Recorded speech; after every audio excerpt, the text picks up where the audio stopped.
Racikan Berita 1. Assalamualaikum warahmatullahi wabarakatuh. Waalaikumsalam Saudara, warahmatullahi wabarakatuh. suatu perjuangan di seluruh Indonesia.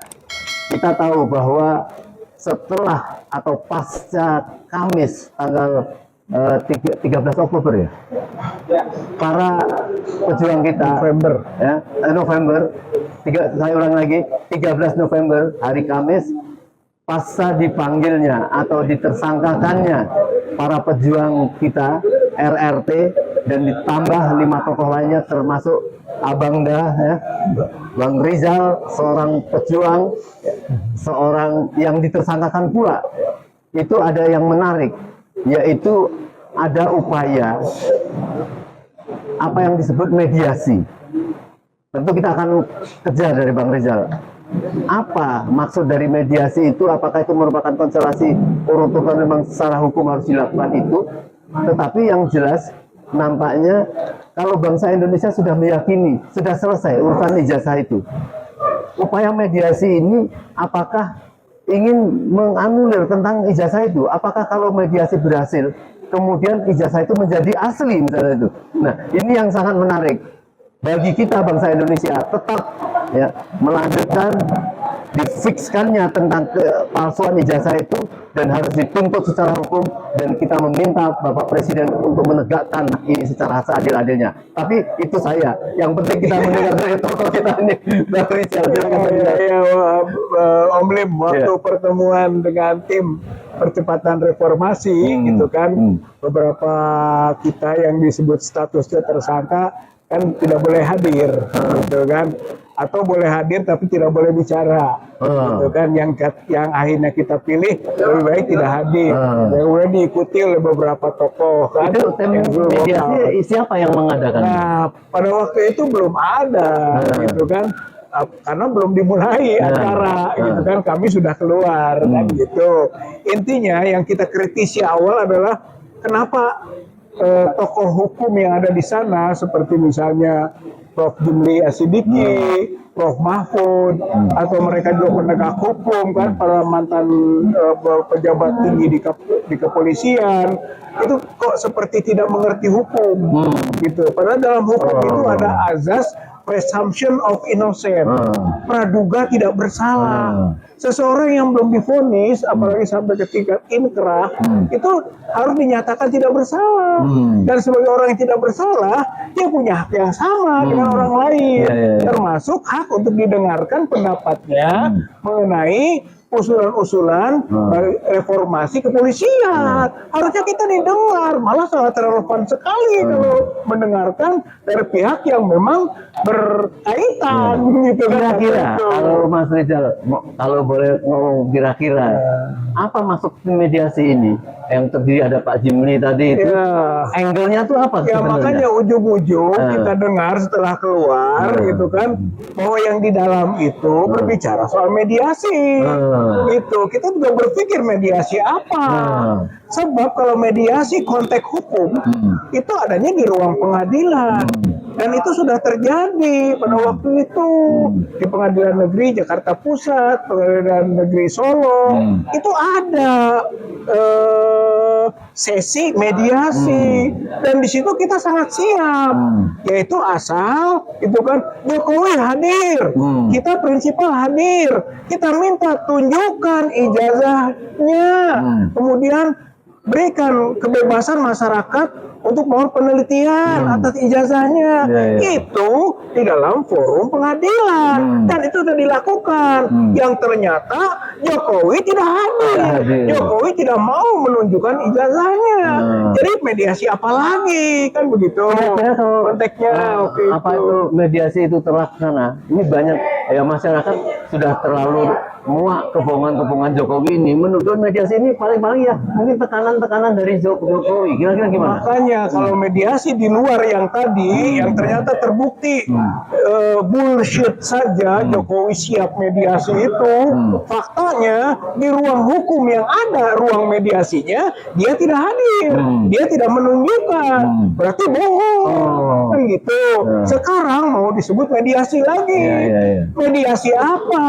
Apalagi proses proses sedang berjalan, gitu. Lagi juga ini bukan kepentingan pihak, Om Lim, bukan urusan tersangka yang 8 dengan Jokowi saja. Ini urusan masyarakat, urusan rakyat, urusan penasaran tentang ijazahnya, ada atau tidak ada.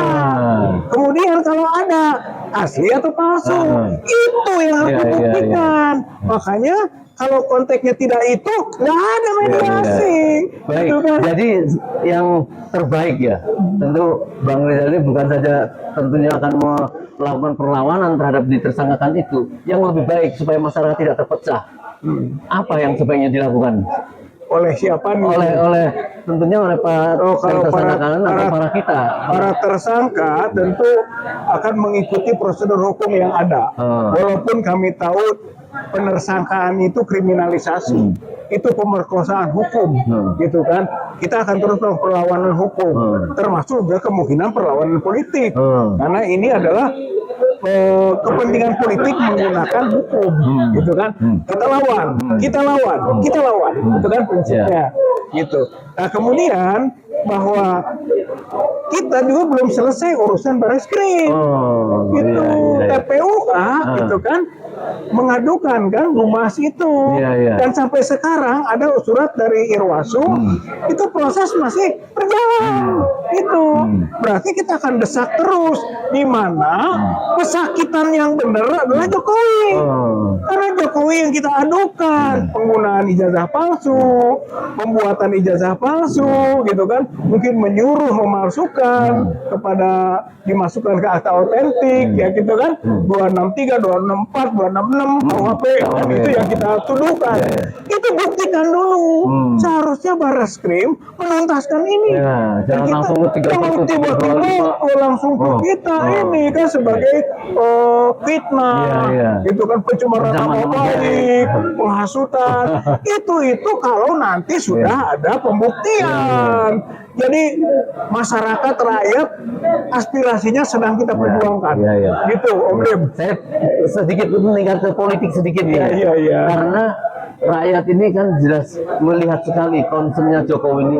Intinya kan awalnya kan ketakutan. Orang punya dosa kan pasti ketakutan. Mengapa dia mendesak-desak pada masalah mediasi ini?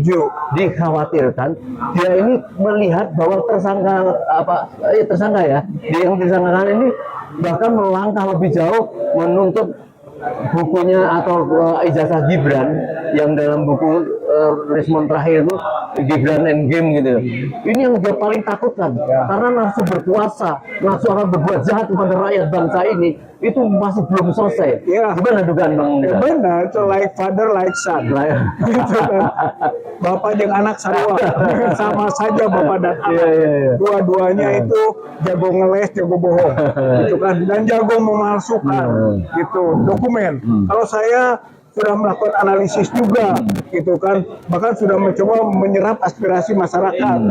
Publik itu yakin ijazah Joko Widodo palsu, dan juga publik yakin bahwa Gibran tidak punya ijazah SMA, tidak memenuhi syarat untuk bisa masuk memasukkan pendaftarannya ke KPUD dulu. Berarti waktu wali kota Solo itu juga tidak sah, karena dia menggunakan surat kesetaraan dari Dikdasmen. Tidak ada bukti bahwa dia itu punya ijazah. Sementara syaratnya dalam Undang-Undang Pemilu itu adalah syarat ijazah. Gitu, bukan soal kesetaraan tanpa ada bukti ijazah.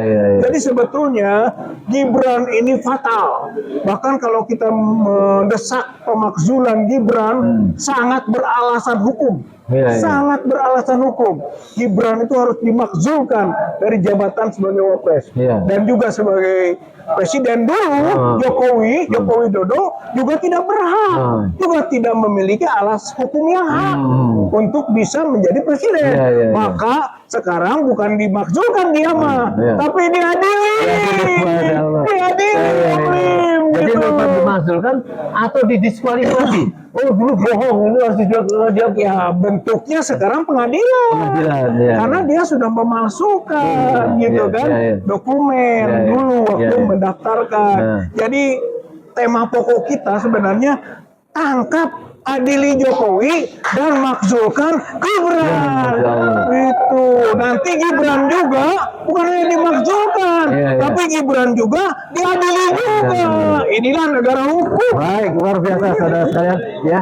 Kita ya jadi mengetahui ya dari Bang Rizal tadi apa yang harus kita lakukan untuk menyelamatkan, untuk menjaga kewibawaan, kemuliaan bangsa Indonesia. Satu-satunya kita tidak bisa berkompromi terhadap suatu kejahatan, apalagi kejahatan yang sudah dilakukan dahulu. Kita harus menyatakan batal.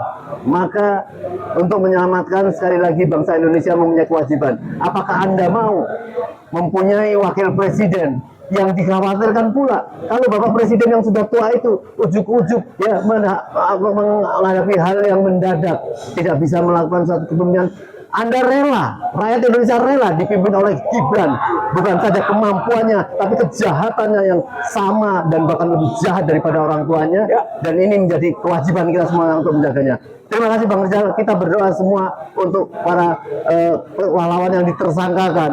Tetapi alhamdulillah keberaniannya itu melampaui dari yang dibayangkan kemuliaan, janji-janji Allah terhadap kemuliaan yang kita lakukan. Terima kasih Bang Rizal. Sama-sama. Assalamualaikum warahmatullahi wabarakatuh.